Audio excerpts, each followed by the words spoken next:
किले पे दौरा करने का मकसद? आज मालेगांव आवामी पार्टी किले पे इसलिए आई कि कल श्री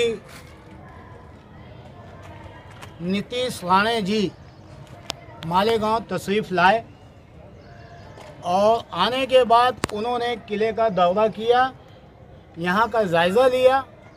हम उन्हें खुशामदीद कहते हैं, उनका खैर मकदम करते हैं कि उन्होंने इतनी फ़िक्र जताई कि आ कर के वो ये देखना चाह रहे थे कि किले को अतिक्रमण से कितना घेर लिया गया है। मालेगांव शहर का किला एक तारीखी किला है, ज़मीनी किला है। उसकी हिफाजत करना, उसकी देख रेख करना श्री नीतीश राणे जी की जितनी है उतनी हर एक नागरिक की जिम्मेदारी है कि वो इस किले की हिफाजत करे। अगर अतिक्रमण है तो उसे पहली फुर्सत में हटाना चाहिए, लेकिन साथ ही साथ राणे साहब से मेरा कहना है कि आप किसी अच्छे डॉक्टर को अपनी आंख का चेकअप करवा लीजिए। मेरे अंदाज से कुछ 3.50 असारिया आपकी नज़र कमज़ोर हो चुकी है। वो इसलिए कि आप मीडिया के लोग देख सकते हैं मालेगांव का जो किला है और जो 365 झोपड़ों को लेकर के राई का पहाड़ बनाया जा रहा है, वो किले की खंदक के बाहर है, जो इनका कोई लेना देना भी नहीं है किले से। तो क्या राणे जी, आपको किले के अंदर ये गैर कानूनी तरीके से जो स्कूल बनाई गई है, किले की दीवार को एक खिल्ला नहीं कोई ठोक सकता, एक खिल्ला। यहां पे 30 फीट का गेट तोड़ दिया गया किले के अंदर। ये काकानी स्कूल के मैनेजमेंटों ने तोड़ा। आप एंट्री किए मीडिया के लोग, जो तोप रखी हुई थी और दीवार को पूरी इन लोगों ने गिरा दिया। आप जाके देखिए।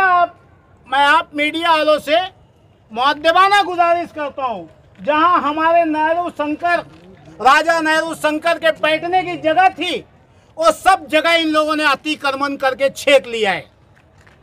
ये खंदक के अंदर की बात नहीं हो रही है, किले के अंदर की बात हो रही है और झोपड़पट्टी खंदक के बाहर है।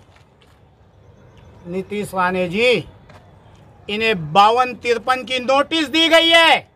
महानगर पालिका ने उस नोटिस पे अमल बजावनी क्यों नहीं हुई?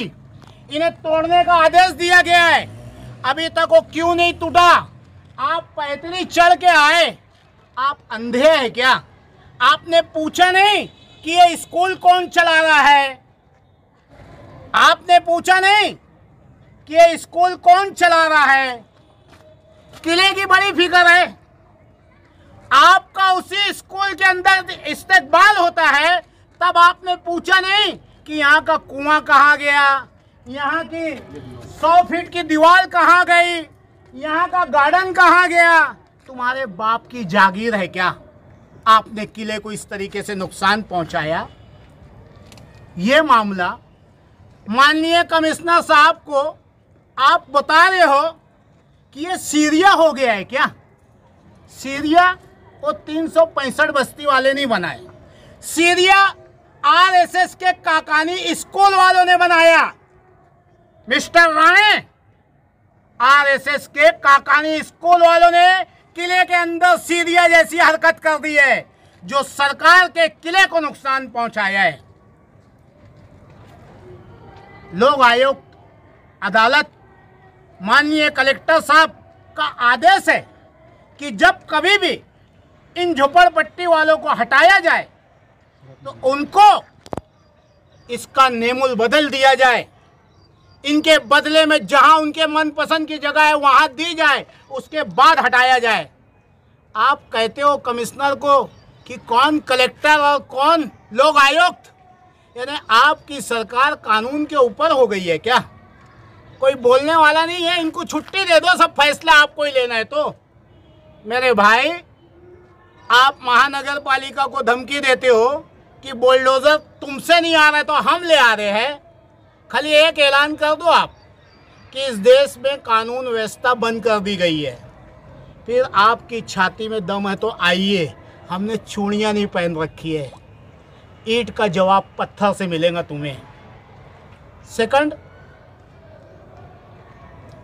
काकानी लाइब्रेरी वो भी किले के अंदर है, वाडिया हॉस्पिटल वो भी किले में है, कारपोरेशन की जगह नई जूनी दोनों इमारत वो भी किले के अंदर है। तोड़ो, चलाओ बुलडोजर, इन सब पे पहले बुलडोजर चलाओ, फिर ये बस्ती वालों की तरफ आना। जिस दिन आप इस स्कूल को तोड़ोगे, बस्ती के लोगों, हमें कोई बुलडोजर की जरूरत है क्या? नहीं। है क्या? नहीं। हम खुद चले जाएंगे। सेकंड, अरे भाई, केजी का बच्चे है क्या आप? पता नहीं कहाँ के एमएलए हैं आप। तुम्हें किसने अधिकार दिया मालेगांव के किले में आके इंटरफेयर करने की? मालेगांव के शहर के अमन पसंद हिंदू मुस्लिम भाइयों के अमन को बिगाड़ने की किसने तुझे इजाजत दी? जिन लोगों ने तेरा कान भरा तो इंसाफ सरीका होना चाहिए। आपने कहा गौ हत्या हो रही है मालेगांव शहर में, गौ हत्या हो रही है। मालेगांव शहर की 90% आवाम बीफ खाना ही छोड़ दी है, इनको बीफ पड़ता ही नहीं है। अब ये भी जो है ना, शुद्ध शाकाहारी बन रहे, तुम अपनी फिक्र करो। अब बीफ आता कहाँ से है मालेगांव में? राणे जी, बीफ आता कहाँ से है? मालेगांव शहर का इलीगल स्लॉटर हाउस परमिशन किसने दी? परमिशन किसने दी? ये इलीगल स्लॉटर हाउस मालेगांव में इसलिए बनाया गया कि मालेगांव शहर के मुसलमानों को, मालेगांव शहर की भोली भाली जनता को बदनाम किया जाए। तेरी छाती में दम है ना, बहुत गौ माता का मानने वाला है, तो उस स्लॉटर हाउस में इलीगल काम हो रहा है, उसे बंद कराइए। उसे परमिशन किसने दी और किस आधार पे दी, ये आवाम जानना चाहती है। मालेगांव शहर के हमारे पास इतने पेपर है, इतने पेपर अगर जो नहीं होंगे आपके पास तो आके हमसे ले लीजिएगा। कुछ भी अनाप शनाप आके मालेगांव शहर में बकने का नहीं, सच्चाई जान लेने का, फिर बोलने का। ये सारे किले के गैर कानूनी काम, कौन सी दीवार कहां से तोड़ी गई, एक बाहर खंदक के बाहर जो पड़े उतनी उनकी फिक्र पड़ी आपको कि बच्चे दीवार पे पत्थर मार रहे। अरे गधे के बच्चों, पूरा किला तोड़ दे रहे, उसकी फिक्र नहीं है। मालेगांव शहर में हम कल उन्हें एक निवेदन देने वाले थे, उनकी जानकारी के लिए मैं आप मीडिया के जरिए नीतीश राणे जी तक ये अपना निवेदन पहुंचाना चाहता हूं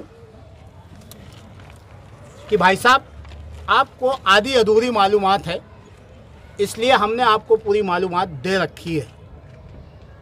पुलिस इंतजामिया ऐसे लोगों को जो स्टेज से जहर उगल गए, किसी भी समाज के लोग उनके जुमले को बर्दाश्त नहीं कर सकते, चाहे वो दलित हो, सिख हो, ईसाई हो या हमारे सोशल सेकुलर हिंदू भाई हो, कोई इनकी बात को हजम नहीं कर सकता।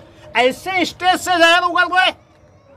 हम किले पे आए तो पुलिस वालों के फोन चालू हो गए, वो जहर उगल गए, गांव में फसाद करवाना चाह रहे हैं। आप कह रहे हो गाय कटेंगी तो कसाई कटेगा। क्यों भाई साहब? आपके बाप का राज है क्या? कानून व्यवस्था आपके हाथ में है क्या? मालेगांव आवामी पार्टी पूछना चाह रही है, कानून व्यवस्था आपके हाथ में है क्या? जो लोग, जो किसान, जो हिंदू भाई गाय की नस्ल के बच्चों को लाके मार्केट में बेच रहे, आप उन पे कार्रवाई नहीं करते, आप उन्हें नहीं रोकते। मालेगांव शहर के अमन और अमान को बर्बाद करना चाहते हो, किसी की भी जान लेना। आप कह रहे हो हिंदू खतरे में, आपकी पार्टी का नारा है सबका साथ, सबका विकास, सबका विश्वास। किसी की भी जान हिंदू भाई के जान के बराबर की है, किसी की भी जान खतरे में नहीं आनी चाहिए, कोई भी खतरे में नहीं आना चाहिए।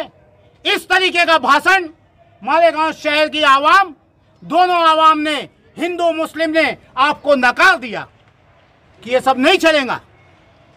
और पुलिस ऐसे लोगों को परमिशन दे रही है जो खुलेआम कत्ल कर देने की बात कर रहे हैं, लड़कियों को ले जाके भाग जाने की बात कर रहे हैं, किले को तोड़ के कब्जा कर लेने की बात कर रहे हैं। इनके ऊपर कोई कार्रवाई नहीं होगी।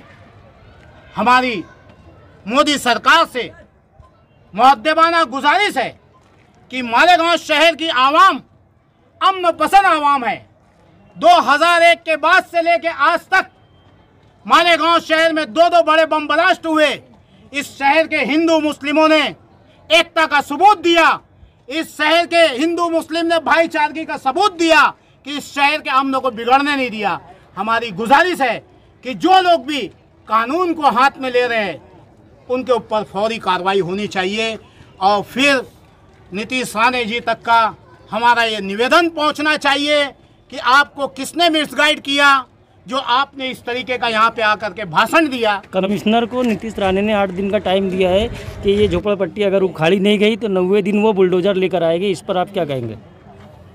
तो आप मीडिया के जरिए मैं पूछना चाह रहा हूँ, नीतीश जी बोलते हुए कि पुलिस प्रशासक, कानून व्यवस्था कोई बीच में नहीं आएंगी। हाँ, 90वें दिन आने वाला है ना भाई, तू तेरा खैर मकदम है, आजा, फूलों से तुम्हारा सत्कार करते हैं हम। किले की हिफाजत करना है तो पहले किले की जो गैर कानूनी अंदर स्कूल है जिसमें तेरा इस्तेकबाल हुआ उस पर बुलडोजर चला, फिर बस्ती में जा। और नहीं तो भैया, आपने अपनी माँ का दूध पिया है तो हम भी डब्बे का दूध थोड़ी पिए।